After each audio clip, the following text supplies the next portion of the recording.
there's not very many exceptions, but we just anyone that there were, we making sure that it happens. One of the things about the Rook that'll be neat if you get to do the collection is that was done over such a protracted period, really, that if you were a casual fan and didn't buy every issue, you missed some of this stuff. No, that's a great point, and I think that it is strange how some of those stories, the Rook. There was another one I'm thinking of that was called The Samurai that was written by Larry Hama. That's great. I mean, it's a little bit borrowed from Lone Wolf and Cub, but it's a great series. And they didn't, I guess, from deadlines, you would have it in 3 issues, and then all of a sudden it wouldn't be there. So if you were a fan of it and you weren't buying the thing regular, like, oh, I guess that disappeared. But yeah, so I think that is a great opportunity with the Rook to kind of see it all together. But as far as artist editions, the next one that we're actually working on right now, which I've just seen the solicitation cover, is Alex Toth, a personal favorite of mine. And that's going to be a really great collection.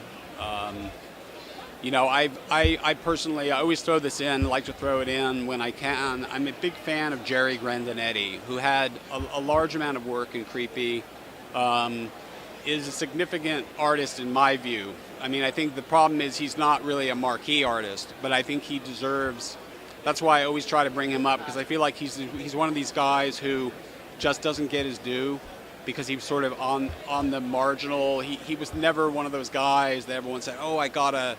But when I look back, I look at it, the one thing, and I don't want to bore your audience too much, but Roy Lichtenstein based his most famous painting on an image that was drawn by Jerry Grandinetti called Wham, of a P-38 or something coming into frame and blowing up.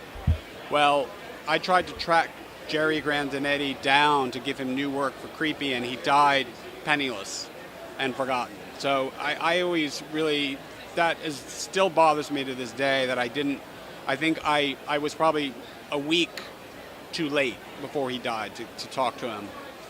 But when I think of the amount of money that Roy Lichtenstein painting probably sold for, it's probably 20 or 30 million, and something doesn't add up here, It's a little bit on the disgusting side. I don't think you have to be uber egalitarian to see that as some kind of injustice.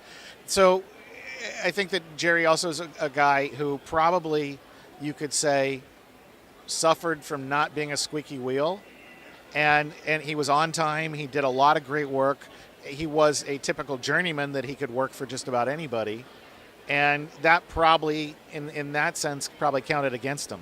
I agree. I think that did hurt him. And from what I heard, his last days were spent, in the back of an ad agency where really nobody even knew who he was. And that's somewhat anecdotal. I'm not sure. That's actually what I heard. But I agree with you. I think it's like, the squeaky wheel does get the grease. So when it's in combination of. I'm some guys who, I'm thinking of, like Gene Colan, who is an amazing, and anybody who is a fan of art and comic art is going to put him up in there in the genius category, but he doesn't quite cross over into that Kirby, Neil Adams, he would for me, just on an art level, but it's difficult, and obviously this is somewhat esoteric, except for now, here we are at Comic-Con, there's 140,000 people here. It's less esoteric now. It's more of a kind of going back and saying, hey, let's look at this and see who were these geniuses really, and let's pick them out. All right, we've talked in the past about Creepy movie. What's the status of that? Well, the Creepy, as we... you and I shared a stage with Chris Columbus, which was very exciting last year at New York Comic Con, and we're still moving that. I don't want to make it sound like it's too heavy a boulder, but in the entertainment industry, you have to just keep moving the project, and sometimes it's uphill, sometimes when you're lucky, it's downhill. This is moving along nicely. We're actually developing that project with Chris and with Mike Dougherty, who did Trick or Treat. And we potentially have some very exciting news. We can't quite announce it yet because it's one of those things where the deal just isn't quite done. So we don't want to end up with, scrambled egg on the face and say, we're doing a deal with, whoops, sorry, that didn't go through. That's just the nature of the entertainment industry. Our company that I referred to before, we actually represent filmmakers and sell films. And so we kind of know how that world works. And, sometimes it's just sheer frustration. And then other times, like making a 7-year deal with Jim Warren, you just have to be persistent, but yet remain positive. But yeah, that is actually moving along. It's just, we're not quite able to announce. We were hoping that we'd be able to announce something here, but it's not quite there yet. So at least Creepy and Eerie fans have something to be hopeful for. Oh yeah, I think when we do get to what we envision this to be, I think it's going to be unbelievably exciting for people who are fans of Creepy and Eerie, but I think it's really going to be, something that's going to cross over to, anybody who might be a fan of, and whether this is a movie, it could actually end up being a TV show. These days when you have, sorry, I'm blanking on the HBO show, the recent, these are like 8-hour movies, True Detective. Sure. So that's kind of exciting to think, can we do an hour and 40-minute movie of Creepy and Eerie? Or maybe we should do, a 12-hour movie, which is now called a TV show. Sounds a little more exciting. We've got a lot of different venues now that didn't exist 3 and 4 and 5 years ago that actually dictate that we have different opportunities in format.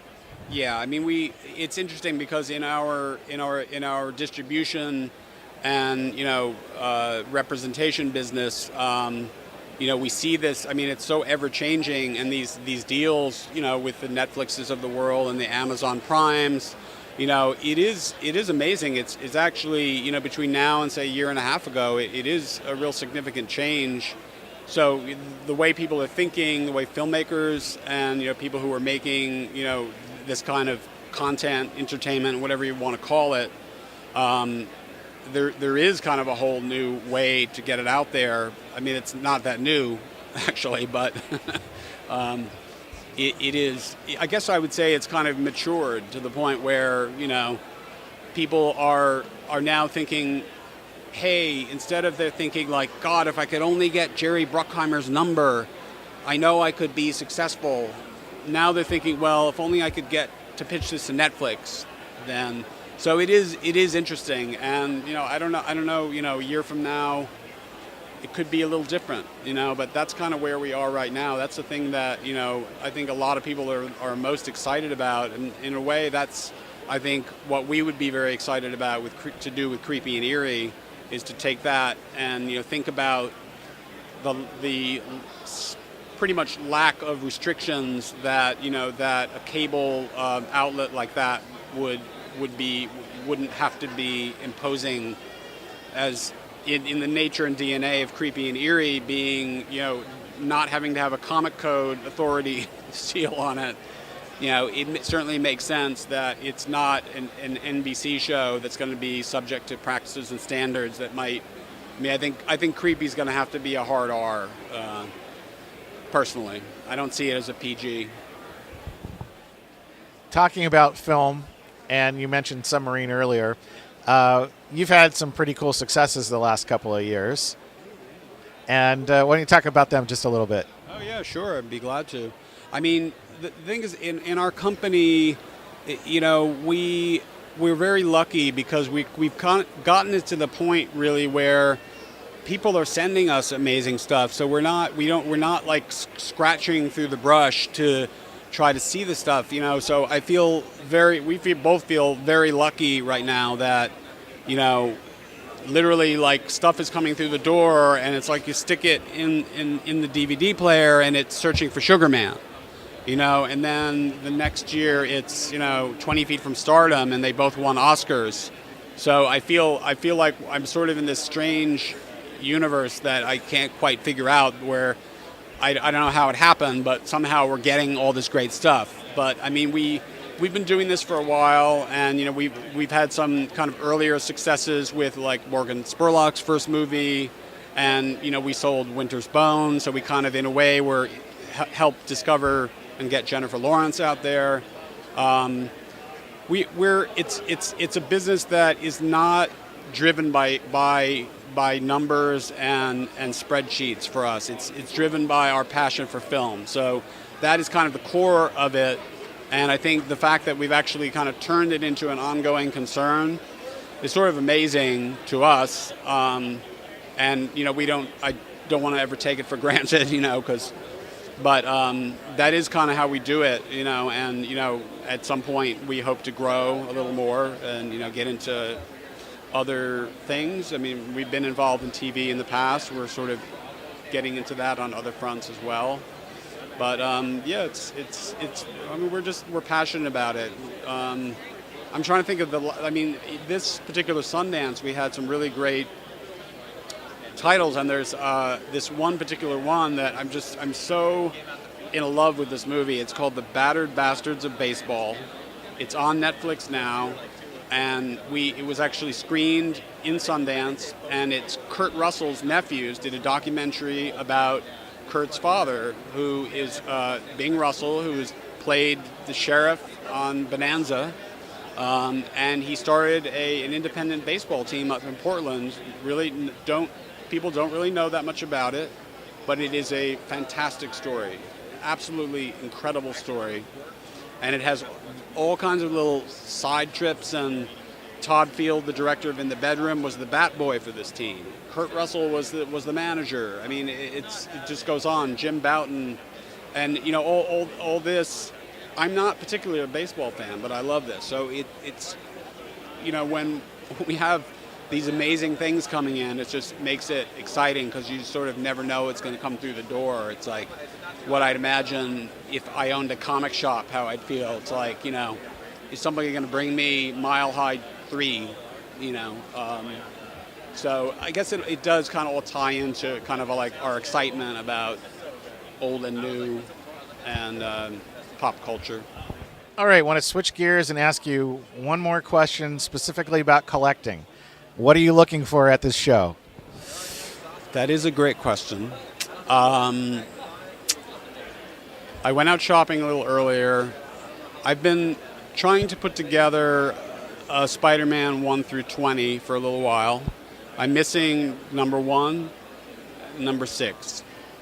So number 1 is actually not like what I'm noticing at the show in terms of Marvel keys is that Hulk number 1 is too hot to touch. It just seems like, every copy I've seen is a dog-eared copy and they want $7,000 for it. It's nuts. Spider-Man number 1 seems to be pretty constant. Like you can get a 4.0 for whatever it is. Like you can still get it, and there's plenty around. The stuff that I look for besides that particular collection, which I'm trying to put together, which is like, I'm looking for those in, at least 6 or 7s. I don't have to have 8s. I don't have to have, like last year I bought an Avengers number 1 5.5. That was just a beauty. It was gorgeous. It just had a little tanning on the edges, but it was actually like without the tanning it probably would have been 8.5. It was beautiful. But otherwise I'm looking for I've always been a collector of like esoteric DC stuff, like 50 stuff. I'm looking for Congo Bill. I don't know exactly which number, probably number 2 and 3. Davy Crockett, Frontier Fighters, those kind of things. Like anytime I see those in anything approachable, and for me, the Holy Grail is the original Phantom Stranger 1 through 6. I don't have any of them, and I'd love to just get, but on condition-wise, they don't show up in good condition. If they do, they're astronomical. But that's always been kind of a Holy Grail get for me. And then besides that, everything else in the room. Dan, thanks so much for the time. Oh, absolutely. It's been a pleasure, and thank you. And I look forward to seeing you on Saturday on our Creepy and Eerie panel, which you'll be moderating. And we'll have more on that in the next scoop.